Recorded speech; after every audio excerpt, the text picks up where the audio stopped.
Hey everyone, welcome back to Pretending with Dice. As always, I'm your host and game master, AJ. I want to start this episode with a little bit of a call to action to all of you. I've mentioned it on a previous intro, but we're getting a little close now to the 5th anniversary of the podcast. Our first episode went live way back on May 25th, 2017. So in a little over a month from the release of this episode, we'll be hitting that 5-year mark. Pretty scary, actually, where the time has gone.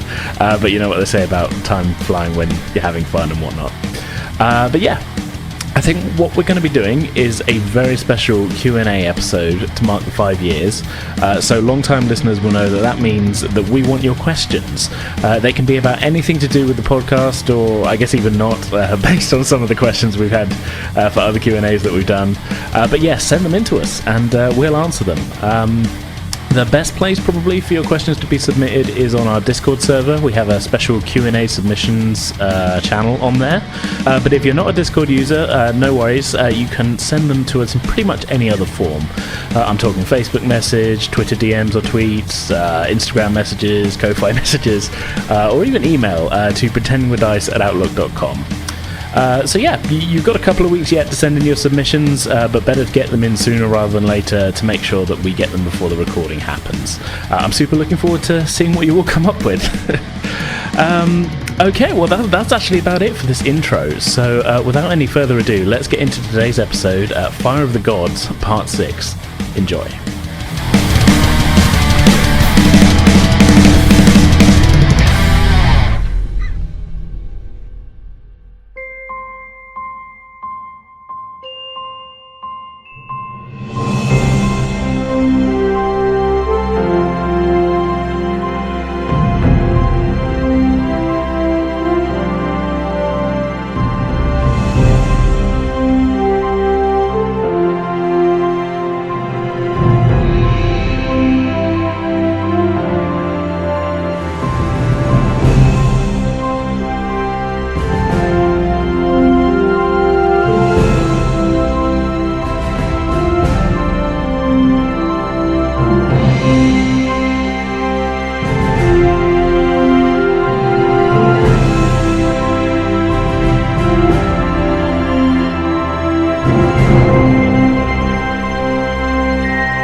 So, Murphy, shortly after your brief conversation on the communicator with Connaught, yourself, Ray, and Arela are once again called up to the conference room by the captain for a senior staff meeting, and you all take your places around the table. I say take your places. Do you all have a favourite seat? It's the most low-stakes question to start this scene. It depends what the table's like. Kind of assuming that she just kind of takes whatever seat is close to everyone else. Sure. Or is I'd imagine there's a hierarchy. Like, it goes in order, does it not? I don't know. Well, you noticed the captain tends to sit at the head of the table and Talin kind of next to him. But other than that, people just seem to sit wherever. It really is not important. Ray tends to sit with his back to the windows. Okay. Just so you can concentrate on the matter at hand rather than staring at the stars. Rather than going, oh look, pretty stars. Yeah. Yeah. Exactly. Yeah. So, the captain is stood at the head of the table. At this point, as you're all sat, says, "Thank you all for coming. I've been in conference with Admiral Flanders. Most of the morning, and I'm afraid the news isn't great. Given the information we currently have, Starfleet Command has made the decision for us to discontinue first contact procedures with the Dratirans at this time. Our mission instead will be to investigate just how these Starfleet designs, in the form of this revelation document, made their way to this planet and into the hands of its inhabitants. Centuries ago, it would seem." Are you thinking of a stealth mission, sir? Yes, anything we do, be it in orbit or down on the surface, will have to be. We're to do our utmost to limit any further Prime Directive violations, and act as we usually would with any pre-warp society in terms of secrecy. This obviously makes our job a little harder, of course. I'm open to any suggestions, but ideally I'd like to send down a small covert team to investigate the dig site where this document was found, and check for any more evidence which might shed some light on what happened. Captain, I'm sorry to interrupt, but Starfleet are telling us not to proceed with first contact at this time. What are we going to do about our 2 guests? They already know that we exist. They know of a connection between the Federation and their documents and the ship that they built to get this far out into space. And we can't exactly just set them down and say never speak of us, because social patterns always dictate that if one person experiences something, eventually others will know about it. I think we're past the point of being able to avoid first contact, unless we make them stay on board ship. Well, I happen to agree with you, Commander, as does Starfleet Command. But it's, you gotta agree, it's a messy situation. Hence the length of my conference with the Admiral this morning. We can't exactly force the Dratirans to do anything, but, as you say, if we just drop them back on their planet, who knows how long until the secret's out. As such, Starfleet would like to invite them to remain aboard the Tenzing until we get to Deep Space 3. They'll be met there by a specialist anthropology team from the Daystrom Institute. This isn't exactly the first time a situation like this has happened, although it's obviously not ideal. Hypothetically, sir, if they were to come back with us to Deep Space 3, and they met the anthropology team, would they then be allowed to go home again? Well, that would depend on how the situation develops from here, and that's out of our hands. First contact at some point in the near future isn't off the table, by any means, and if that progresses, they'd of course be able to return home. Just not right now. Who knows, though?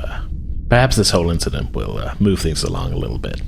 I'd wager Starfleet will be keeping a much closer eye on the Dratiran society after this anyway. Couldn't there be a way to medically wipe their memory of this?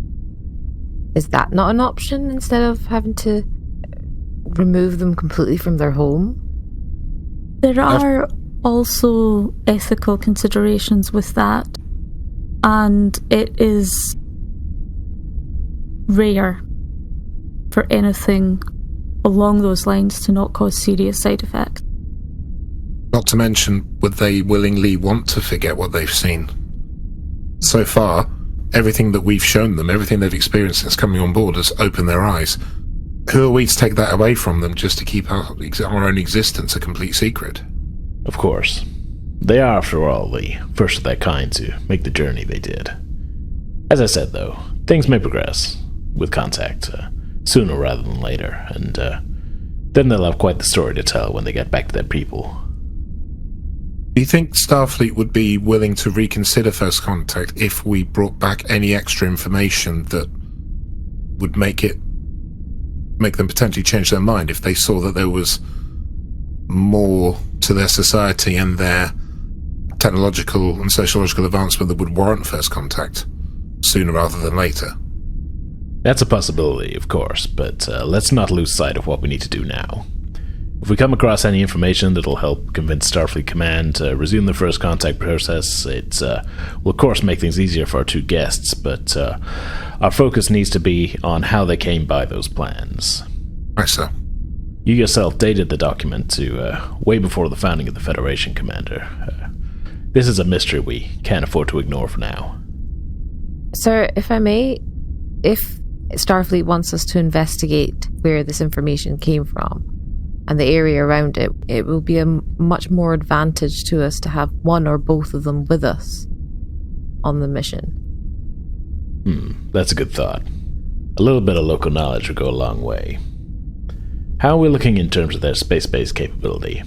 Sensor scans from earlier today, Captain, confirm that the planet doesn't have any sophisticated arrays, scanning arrays, or telescopes planted around, so our approach shouldn't be detected. So as the next logical step would be to find an ideal transport site so we can beam down mostly undetected. Ah, good. Perhaps our guest can advise us on a suitable beam down location then. We want to make as little noise as possible. Keep the away team small too. Yes, sir. The less people, the less detection. Exactly. Murphy, where are the 2 Dratirans now? They're with Ensign Conhart. Still. He was in charge of them last night, was he not? I thought a familiar face was more, would keep them at ease, sir. If I may make a suggestion, sir? Of course, Doctor. I would be willing to be part of this stealth mission. Having someone with empath abilities could be very useful in trying to keep our presence undetected. I'd agree, sir. You could also pick up any hostility in the environment. Sounds like a good idea. Commander Talin presses a button on her control panel, and the same general profile of the Dratiran species which was presented way back in your original briefing on them reappears on the monitor. Captain, you will perhaps note that physiologically speaking, the Dratiran people do not on average exceed 157 centimeters in height. I would strongly suggest that we limit candidates for an away mission to 170 centimeters at a maximum. Any taller and even disguised, suspicion may be raised. So for those of you who work in feet and inches, the average Dratiran height is about 5'2", and Talin is really suggesting no one over around 5'6" go on any mission where they might be spotted. I think Ray's too tall to fit in with this group. How tall is Ray? I think I based him on my actual real life height, about 6'2", 6'3". Oh yeah, Ray, you can't come. No. Well, that's unless you can come up with like a sort of a compelling reason to be like, well, no, we'll figure something out. Trying to hide the fact we have a giant with us. Yeah. I tell you what, I've got a dying, out of character for a second, I've got a dying memory in my brain. There's an episode of Star Trek where, I mean, Stargate did it as well, but I think Star Trek did it first. They had a device that they would clip onto them and it would give them an external hologram so they look like somebody else. Could we do something like that which diminishes your actual appearance? Sort of semi-cloak device. I can't remember if it was Deep Space Nine or if it was something that Voyager cooked up, but they did it in Foothold. It was in Foothold, the Stargate episode Foothold. Yeah, I don't know if you can... I mean, okay, this is me pulling bullshit sci-fi science. I don't know if you'd be able to diminish your appearance with it. Because then you're sort of stealth camoing half of your head and stuff. Yeah. So the only way to make yourself look short would be to do some kind of tissue compression, but if you do that, if you do that for leg short. No, tissue compression is a thing out of Doctor Who. The Master would use that to kill people, and they would basically turn into dolls, essentially, and the change in tissue compression would kill them. So what you're saying is you want Dr. Aurela to kill Ray? Well, now you mention it. No, I'm wondering, could we sort of techno-babble some tech here, where we've got tissue compression ability, but we can only do it for a set amount of time before lasting damage is done to your physiology. So we could take on a shorter appearance, but we can only be down there for an hour at a time, say. Or you could put your shoes on your knees. Or we could do that. I can't think of anything in Trek like this, in fairness. Yeah, no, I don't. I think that's like beyond the spectrum of like biomechanics. Yeah, in Trek, it's sort of that's a little bit of beyond. There's some kind of grounding in reality. Because I've just watched the episode with Bashir and the other mutants, as they call themselves. He's bioengineered, and he was like his parents at least got him a good doctor, whereas these other guys didn't, and they all can't live within society because they're. I mean, in quite a few episodes, they have like people like surgically altered to look like a different species, but they're always like the same height. It's just them with like different makeup on, basically. Yeah. There's never been like, okay, we need Picard to be 4'2" or anything, so we'll just cut the middle section of. Yeah. No, that's fair enough. No, it's a good thought. I think I've kind of put a little bit of a sort of limitation on this, haven't I? Well, no, not really. I mean, it's a fair cop. If that sort of thing hasn't ever happened in Star Trek, like you say, I mean, it's grounded far more in scientific reality or medical reality than Doctor Who is, for example. So we can. Well, that's fine. I think the best way to do this is if the Doctor because I think Johnny's quite short. Yep. So I'd say probably the Doctor and Johnny would be best to go down with the Dratirans, and then either myself or Murphy monitoring their movements and keeping them up to date as to whether they're about to be spotted or anything, like tracking them in real time. Yeah. I mean, as I say, you know, they average at 5'2", so anyone kind of closer to that's going to get away with it.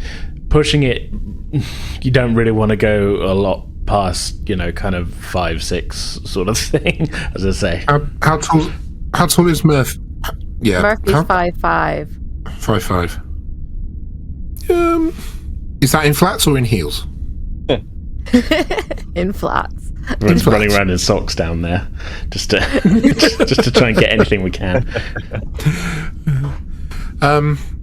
Well, I mean, I'm perfectly happy for Ray to sit out of this away mission if the other three wanted to go down with the Dratirans. I think someone running something from the ship is really useful. Yeah, I'm happy to take that one. Yeah, because they can watch our position and watch who's approaching us, or if if we can maintain communications. Yeah, we can maintain comms all the way through. And you're on hand for when we want to like data emergency link beam or whatever. Yeah, and emergency beam outs and stuff. So when we're like taking readings and that, we can like uplink to you instantly. So it kind of makes sense as well that we've got you on hand.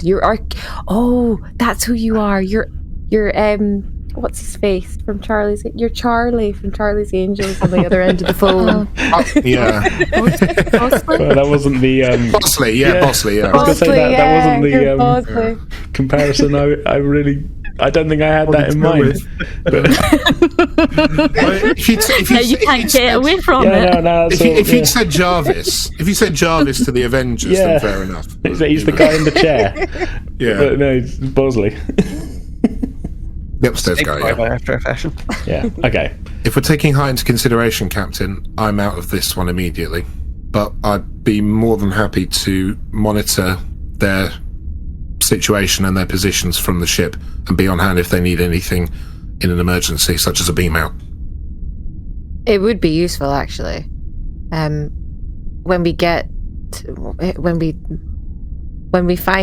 If we find anything, actually, we can link up with you immediately after scanning, and that way we can use the computer to analyze the data and instantly have an answer. That too. Okay, well, that's 2 for the mission then. Murphy and the Doctor. Anyone else got any suggestions?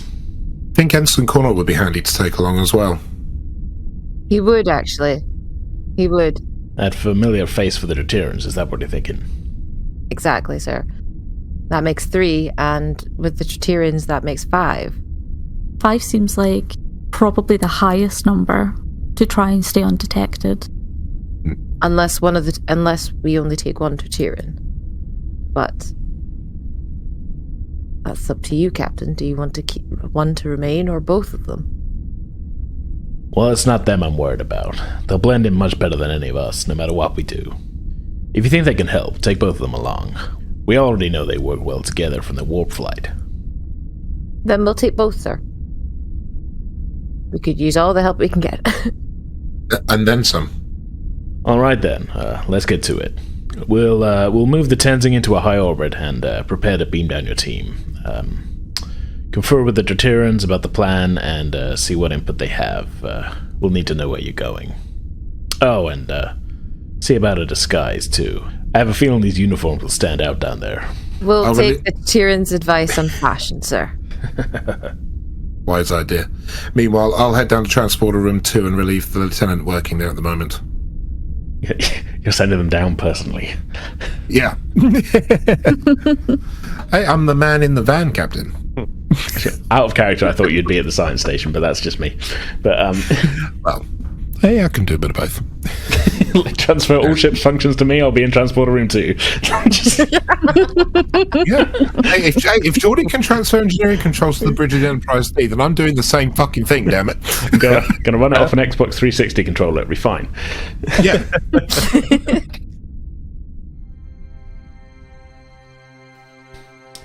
Okay, so Johnny, you are still where we last saw you, in the holodeck with the two Dratirans, Rane and Varai. The history of the Federation holoprogram you've been running is coming to an end. And so, with the war against the Dominion at an end, a new era of peace is dawning for the Federation. As its citizens rebuild, new bonds of friendship are forged, and Starfleet once again looks towards the unknown, with hope for clear skies and new horizons on the frontier. This holo presentation was brought to you by the combined efforts of the Smithsonian and Daystrom Institutes, the Federation Archives, and with the cooperation of Starfleet Command and the Vulcan Science Academy. Have a pleasant day.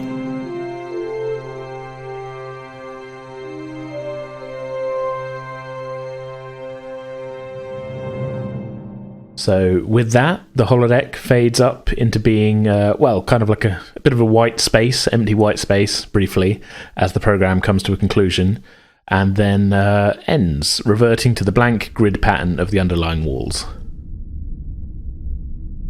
Okay. How are they looking? Are they what? I suppose, like, has this come down from a peak of amazement, or are they still kind of wrapped? Yeah, I feel like they were, then I feel like there was a bit in it where they maybe were looking like a bit overwhelmed, like, especially where they're sort of like talking about war with the Klingons and talk of time travel and, later on mention of the Borg as sort of this unstoppable force and everything. And then shape-changing aliens from the other side of the galaxy. There's a lot. Mm-hmm. But I think at a certain point, it's almost like they're just like, okay, well, we're in. We'll just watch this. We're on board at this point. Sort of thing. Cool. Like it was a lot to begin with, and then they're just like, okay, well, we'll stand back and watch the story sort of unfold. But they do seem a little bit overwhelmed, but they were paying attention. They weren't just like sitting there huddled in the corner like, where won't it end? Okay, cool. So Johnny says, well, yeah, that about wraps it up. So if you'd like to follow me out, I suppose maybe it's time to get something to eat. Yes, of course, Ensign Connor Johnny. It was just quite a lot to take in. Well, absolutely. And he starts leading them out and starts talking as they're walking. So, I mean, obviously, nothing else stood out to you, I'm assuming, as the show continued there. There was nothing remotely familiar about any aspects of what you saw? Not particularly, no, Ensign Connor Johnny. The evolution of your society has been quite different to ours. Other than the design of our ship, of course. Yeah, it's inexplicable. I mean, your society is quite religious, to say the least. Would that be fair to say? Our society is, how would you say, only religious. He's not going to say it, but Johnny's certainly thinking, well, that kind of makes it all the more questionable that there's advanced technology on this planet, because religion tends to stymie a lot of that kind of stuff. Well, this was in the... oh, no, you didn't get that briefing. Okay. I was going to say... Johnny's ignorant. Yeah. In the Starfleet Science Report, they'd sort of speculated that the reason why they said, it'll be at least 100 years before they hit warp travel was because of the way the society is structured. Any kind of truly radical ideas tend to get sort of shot down, which is why these two were sort of saying their order is under, a bit of danger from their flight, because it was not, they're considered radicals, basically. Yeah, I get it.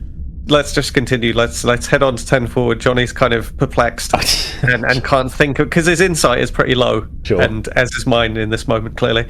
Yeah. Yeah, we'll just continue on. Okay. You're heading to 10 forward, did you say? Yep, just to get some food. Okay, all right. Again, probably. Familiar space. He's thinking we're probably at midday, maybe, having spent a couple of hours doing this. Sure, it's lunchtime.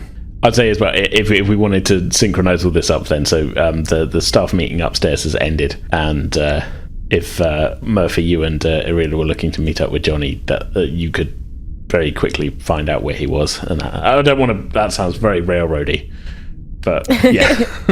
Computer, look at Ensign Conhart. Ensign Conhart is in 10 forward. Of course he is. Of course he is. Doctor, would you like to join me in 10 forward? I would be delighted, Lieutenant Commander. I'm assuming our young ensign has our guests there. I think he would probably have informed you if it was otherwise. I hope so. Okay, so you're able to, you can, as always, you can quickly get a turbo lift down to deck 10. As you enter 10 forward, you can see quickly, you see the Dratirans before you see Connaught. They're seated at a table away from the window. It looks like they've almost done their best to get the same table as they did last night when you briefly saw them in there with Johnny. And I guess you then see Johnny returning from the replicator. Have you gone with hot dogs again? Yes, or have you? Let's mix it up. Burgers. Okay, yeah, sure.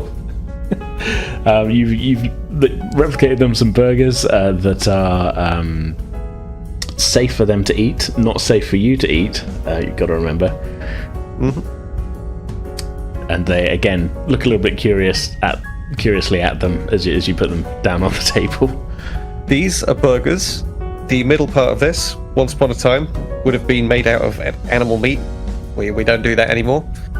The rest of this is a variety of different ingredients. There's leafy greens. These are plant matter. And tuck in. It should be to your taste. You sort of poke it briefly and pick it up and take a bite into it, and again sort of nod and say, It tastes similar to the hot dogs. Hot dogs you showed us yesterday.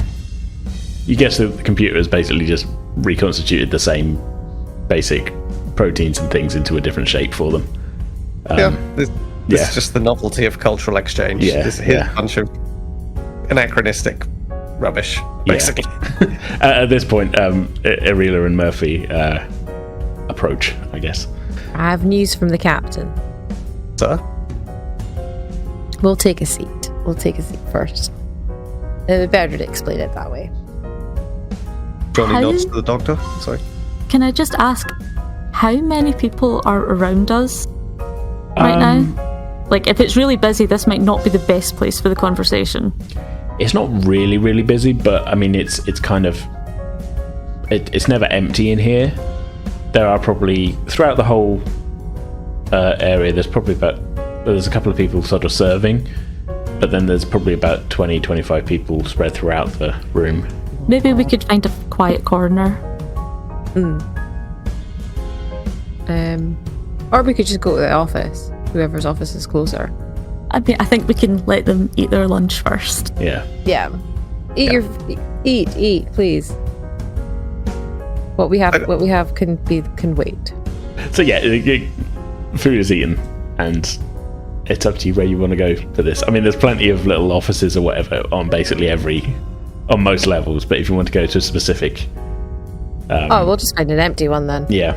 Make it easier. Sure. Yeah, you're able to find a quiet little room to have a conversation, let's say. Starfleet has returned with information, with a decision. We have been ordered to not initiate, I'm afraid, first contact procedures. What we have been ordered to do is to investigate how the information of the Phoenix came into your possession. What we would like to do is to send a few of us down with you so that we can use our instruments to figure out where this all came from. And we would like your help if that's possible. Of course, yes, we will.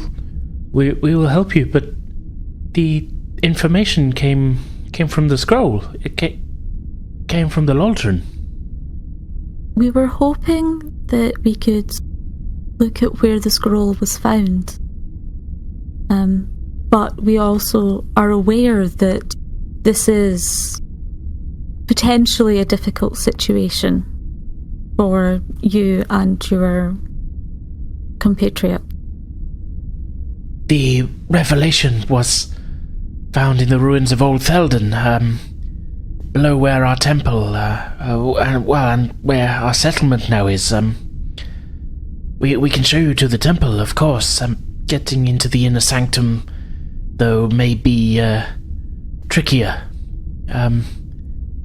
We might be able to convince the priest to show us through, though. They knew of our mission, of the flight of our craft. That may help. I think that might be our best plan. And of course, things may change while we're there, but that seems like a solid plan to start with.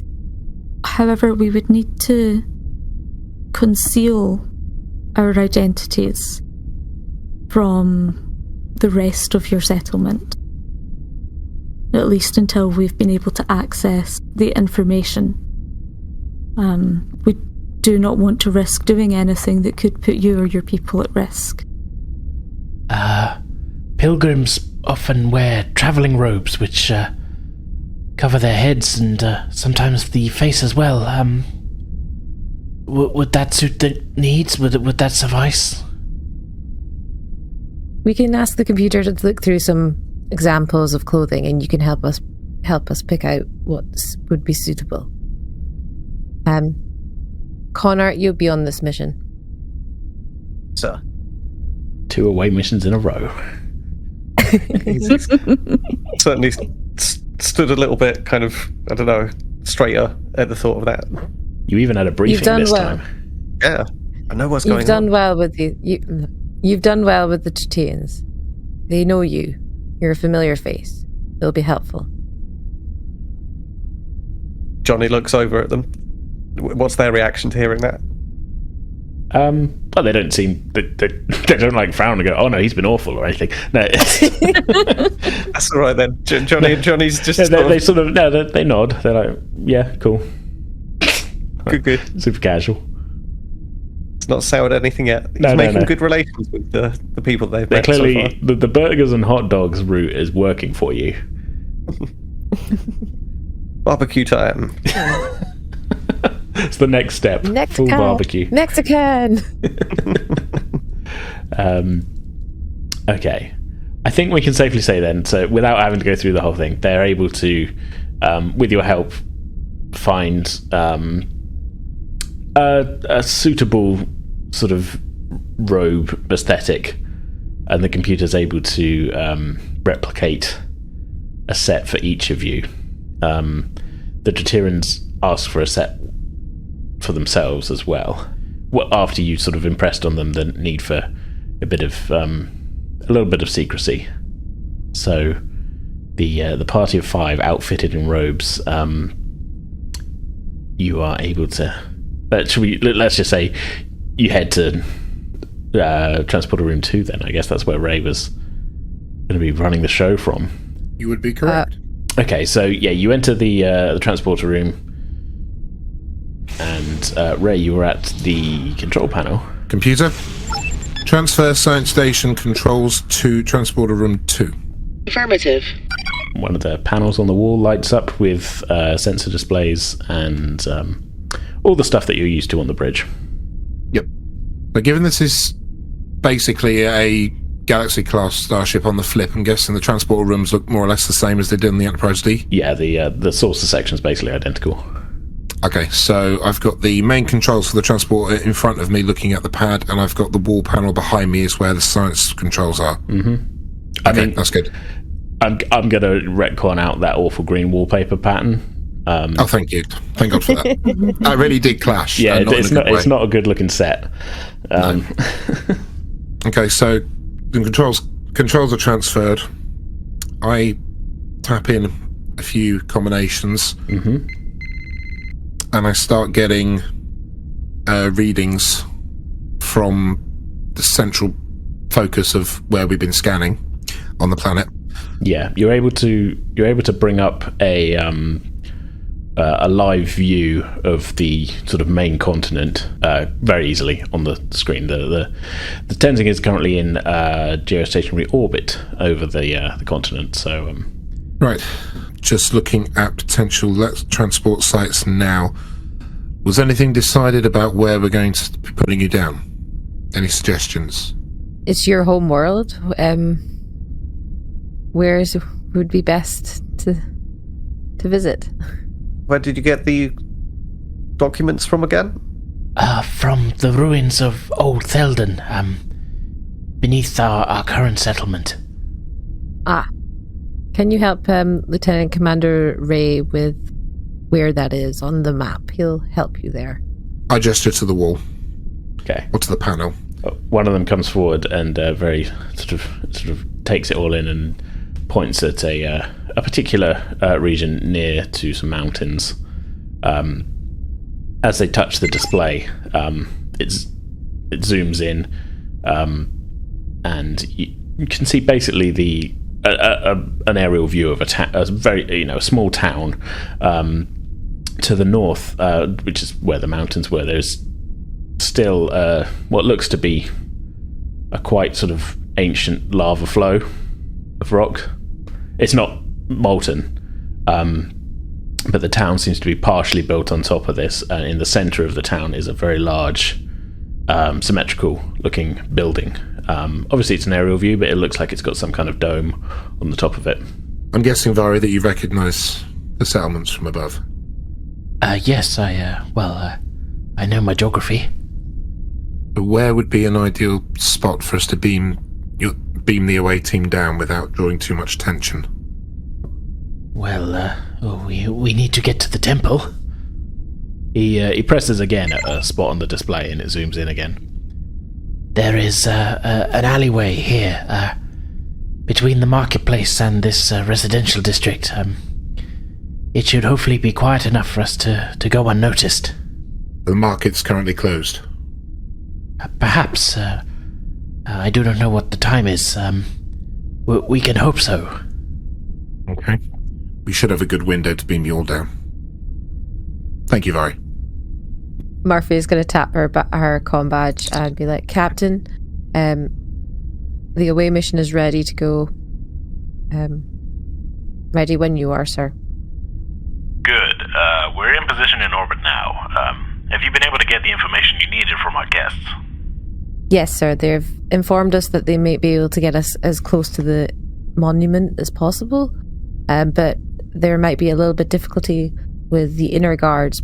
However, they assure us that they should be able to get us through. Okay, good to hear. Murphy, keep your eyes open down there. We're seeing some anomalous activity in the atmosphere of that part of the continent. Not specific to your destination, but still, something's up. Is it atmospheric or people, sir? Vehicular. Dratiran air vehicles of some sort. Vehicles? Vehicle traffic? It's not the vehicles themselves. We were expecting them. But the computers flagged the traffic patterns as anomalous. Other than a few fast movers on patrol, there's almost nothing near to your beam down location. It's too quiet. It might be nothing, but stay sharp. All right, sir. Okay, so before we have anybody step onto any transporter pads or anything like that, let's quickly go through what we probably should have done a minute ago and talk equipment. Now, you've got your disguises. Each of you has been able to replicate a sort of suitable pilgrim's robe that you can wear that's got a face covering, so it's kind of obscuring that you're not Dratirans, although the three of you are still just a little bit taller than the average Dratiran, so there is that, but I think you can probably get away with that. You can easily conceal your standard hand phaser, tricorder and whatnot within your robes, so that's not a worry. But I guess I'm sort of asking, is there anything specific you'd like to bring along, though? Well, on that basis, then that means 2 phasers. I didn't mean your regular loadout. I didn't mean like so how many guns you taking with you on this? Oh, well, that's just this way. Good old backup. Is there a way that I could like take? It's like a video camera, but it's smaller, isn't it? What is it like? What I can't remember what it's called though. There was like a shoulder-mounted thing I think got used in one episode of TNG. It's like a hollow, Hollow something. recorder or something. Yeah, is it something like that? But because O'Brien has one. Yeah. In DS9, and it's like a little handheld, like home movie kind of thing. Sure. Let's say yes, you're able to take one of those. Okay. Probably a good idea for taking scans. Ray, is there anything that we should maybe bring? Any sciencey equipment we should bring? You've got tricorders anyway. Yeah. If you don't want to take anything else, you don't want to take anything else. I thought, give you the opportunity if there's anything that pops into your mind as like something like this would be helpful. Just as a last minute thing then, just before we step onto the pads, Johnny thinks, especially because he's been taking care of these guys for a while, he realizes we're about to step onto teleporters and these guys have never used that. This could be quite a scary experience for them. So he stops and turns to them and says, we're about to travel down to your planet, but just so that you understand, we're not going to be taking a ship. You saw the history of the Federation. Hopefully this has prepared you. And he kind of winces a little bit and looks at the rest of the group. We're about to teleport down to the planet. You'll be kind of...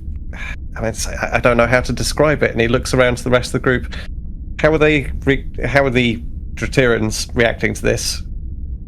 Mostly. I'll say Arela, you can definitely feel they're quite apprehensive. They don't seem surprised. And then one of them says, "Oh, like the beaming in the holo program, which you showed us." Yes, absolutely. Yeah, that's exactly the technology that we'll be using. Is it painful? Oh, not in the slightest. This will be yet another new experience then. Well, I'm glad you're prepared for adventure, I suppose. Though, adventure to your own planet after a fashion. He kind of shrugs. So the five of you step up onto the transporter pad. Arela, you can feel a little bit of apprehension, I'd say, and maybe a bit of a sort of slight touch of fear from the Dratirans, most likely due to them having yet another crazy sci-fi thing happening to them over the course of about 2 days. They've had a busy couple of days now, but they seem ready to go. Ray is prepping the controls. We're going to beam you down just as a weather pattern passes over the settlement. Should give you a decent amount of cover and hide the fact that you've just beamed in. Ready, Murphy? Energize.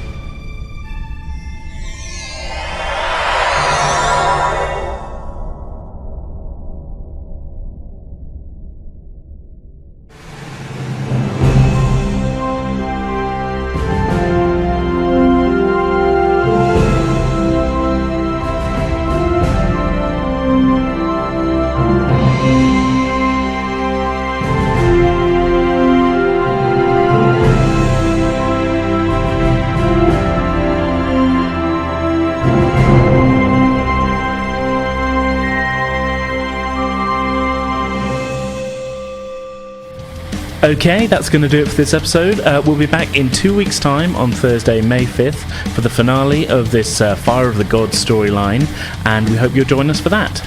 In the meantime, you can head to pretendingwithdice.com for more information and links to all of our web presences, including Twitter, Facebook, Instagram, Discord, and Ko-Fi. For now, that's our show. We hope you all enjoyed it. We'll see you next time.